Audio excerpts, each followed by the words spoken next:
yanzu don Allah da mutuwar manzon Allah da mutuwar Husaini wacce ta fi girma? Mutuwar manzon Allah. Da mutuwar manzon Allah da mutuwar Sayyidina Ali wacce ta fi girma? Da ta manzon Allah da ta Umar wacce ta fi girma? Da ta manzon Allah da ta Fatima wacce ta fi girma? Da ta manzon Allah da ta Abubakar wacce ta fi girma? Da ta manzon Allah da ta Usman wacce ta fi girma? To yanzu kenan sai a ɓata rai a ce sai kowa ya rasa ran shi a ranar da Usaini ya rasu, saboda nuna wa Allah lallai mun ji jimamin wannan mutuwar, amma ranar mutuwar manzon Allah ba za a ɗauki wannan matakin ba. Daga nan za a gane 'yan shi'a 'yan oda ne. In na ce 'yan oda su ne waɗanda kawai yadda kaga ɗan firamare in aka ce mishi ppp shi ba sai ce hure, kawai ɗan oda ne, oda ake bashi. Ma'ana abin da ake nufi shine yaushe kawai za a lankaya maka abu. Ji abin da annabi yake cewa babu musiba mafi girma a duniya irin mutuwar manzon Allah.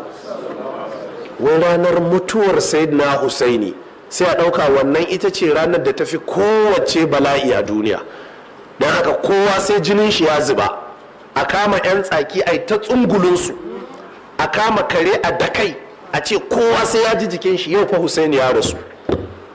To kenan mutuwar jikan ta fi mutuwar ɗan kenan, ko ta fi mutuwar kakan kenan.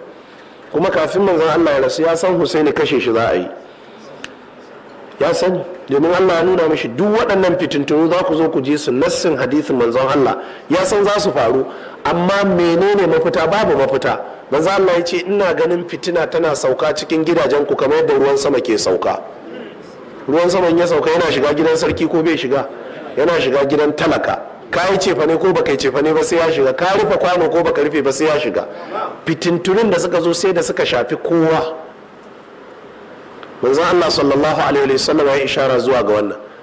Wata rana manzon Allah sallallahu alaihi wasallam wata mata ta zo ta ce ya manzon Allah, ni na yi mafarki fa gabana ya faɗi, wani abu na ya fito daga ɗakin ka ya shiga ɗakin Fatima ya shigo ɗaki na. Manzon Allah ya ce ki kwantar da hankalinki, Fatima za ta haifi ɗa ne, ke za ki yaya ɗan ki renan shi, haihuwar Husaini ce. Wata rana ko manzon Allah na zaune sai ga yana hawaye, lafiya? Sai ce ƙasa ce ga ta nan, malaika Jibril ya kwaso min a inda za a danna jika na Husaini a yanka. Duk waɗannan fitintunu manzon Allah sallallahu alaihi wasallam ya san da su, amma manzon Allah ya fashe da kuka ya ta birgima, ya ce to ai ta cin zamun 'yan tsaki da 'ya'yan agwagi. Waɗannan abubuwan muna gaya mun kuna ga kamar almara ne, ku saurari shi'a ku ga abubuwa ne muke faɗi a hankali mutane su fahimta.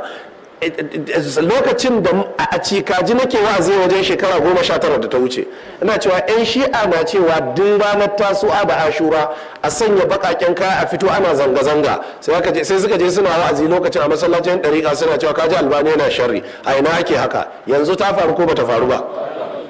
Muka zo karatun Bukhari a wannan lokaci na ce 'yan shi'a ba sa wanke kafa a nuna, sai aka ce sharri yake, ga 'yan shi'a na wanke kafa. Lokacin da shi'a ta zo fa shikenan sai gashi na. Saboda haka mataki ne abin. Daga cikin matakan shine wannan rana ta ashura har 'yan tsaki da jarirai sai a ce sai an muntsuni kowa sai jikin shi ya gaya mishi yau fa Husaini ya rasu, saboda yau ranar masifa ce.